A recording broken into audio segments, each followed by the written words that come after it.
Welcome back. In this video, we're going to be talking about how to use your iPad when it is logged into the meeting as a share screen.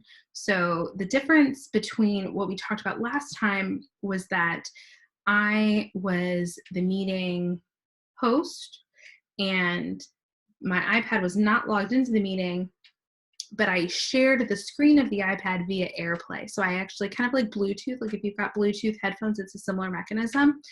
I played my iPad screen kind of over my laptop screen. So my iPad was not connected into the meeting. This is how to share your iPad screen when it is connected to the meeting. Now, the Airplay or wired if you have a Mac, wired is probably the best, but not everybody has their own personal Mac at home to use. So Airplay is almost exactly the same as that.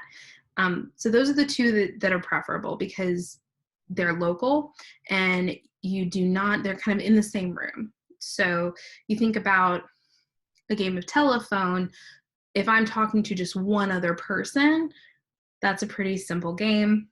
They're going to probably understand what I said.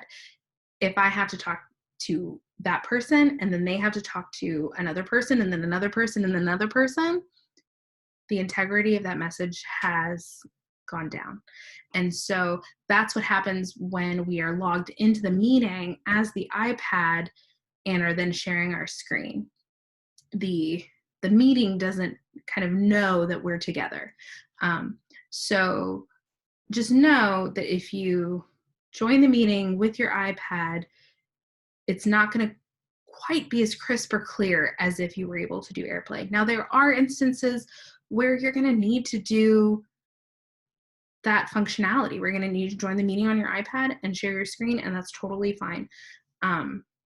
It's kind of easier as a user, maybe, or it seems, I guess, less intimidating as a user, but it looks better in the end product to use Airplay.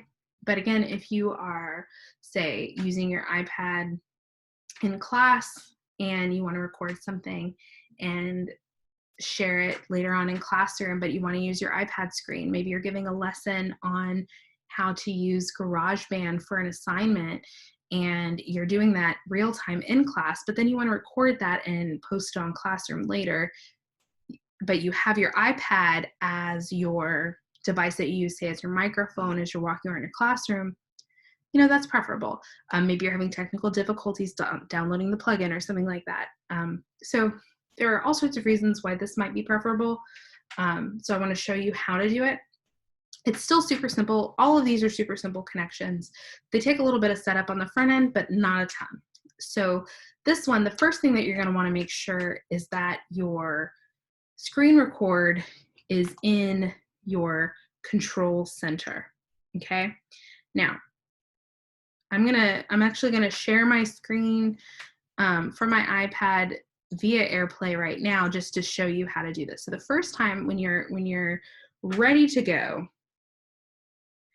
and you want to share your screen in a meeting as an iPad user, and fun fact, you do not have to use separate emails to log in on separate devices. So if you start a meeting with your laptop, you can log in from your iPad with that email address. You do not have to log out and log in with a personal email. You can still use your school email. You do not have to give up your personal email to do this. I'm logged in as my school email on both my laptop and my iPad right now. So on my iPad, here I am. Now, this is the control center, is a swipe from the top right. So up where the battery is, you're going to swipe down toward the middle. There's the control center. Again, I'm doing screen mirroring right now. So that's, whoops, sorry, I put my hand on it. I'm doing screen mirroring right now. So that's why it says Zoom Kate's MacBook Pro, because that's the screen mirroring window. Now, I do not have screen recording enabled at this time. Screen recording kind of looks like the target symbol. It's a circle within a circle. So what I'm going to do is I'm going to go to my settings. I had a parent last week say it looks like a Mercedes logo, and now I can't unsee it. So it's this little silver thing down in the bottom right-hand corner. It's like a Mercedes gear kind of thing. So I'm in the control center already. here's my settings. And so you're going to click on Control Center. I was already there. You're going to customize controls. And then here they are. So these are all the controls that you can add to your Control Center. And just as an aside, look through these and see if there's anything you want to add. So I'm going to add screen recording. Again, it kind of looks like the target. Ooh, whoops, that was a stopwatch. I don't want that. Screen recording. There we go. So now I've added screen recording. So now when I scroll down or pull down, you see my little dot within a dot there on my iPad. So now that is enabled and I am kind of ready to move on to the next step. So what I'm going to do, I'm going to stop sharing from my computer. And again, I'm going to make sure in security that I've allowed participants to share a screen. And I did earlier. And so now I am going to go back to my Zoom window in my iPad. Now, this is kind of a clunky way to do this. You see up here, there's that green thing. It's similar to my share screen thing right there. I pointed to it like you could see it. I'm going to pull it up so you can. So I've got my share screen thing right below me, right there. And then I've got my iPad here, and then up, I know it's kind of hard to see. Up here, I've got that same green box, but instead of share screen, it says share content. It's the same thing. So click on share content. Unshare. So I'm going to click on share content, and then a window pops up. I know it's hard to see, but it gives you options. So screen, photos, drive, Dropbox, Microsoft OneDrive, all sorts of different stuff that you can share. I'm going to share my screen, and it comes up with a window that looks like this, okay? And it says screen broadcast, and it says Zoom. Now, the first time that you do that, you might have some options there. Like the first time I did it, I had like photos and I think Drive or something. Make sure you click Zoom. And so there's Zoom, and then you're just going to click start broadcast. Now, if you are using this as your microphone, if you're going to be speaking into this, you want to make sure your microphone is on. Mine is off right now because I'm speaking into my laptop. But like I said, let's say that you're doing this in class and you're using this as your device that you're doing your meeting with, make sure that's on. So start broadcast. And here we go. Now you can see my screen.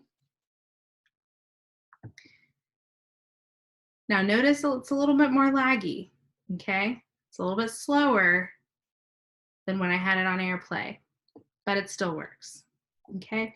And so like the last meeting or the last video, I was talking about Jamboard. So here's Jamboard on the iPad. See, it's a little slower, but I can basically do the same stuff with it. So I want to get some of these acute angles. I can still do that. Okay, so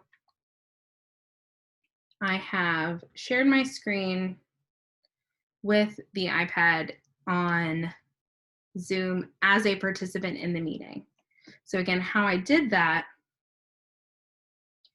is I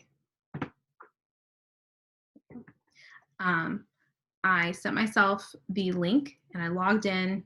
I started the meeting as myself or as on my laptop client, and then I joined it as a participant on my iPad, and then I shared my screen from my iPad. And again, it's shared content, not share screen. And there's some other content that you can share too if you would like. And so that is basically that. All right, so I will see you in our next video where we will be talking about how to share your video with students via YouTube. Thanks, bye.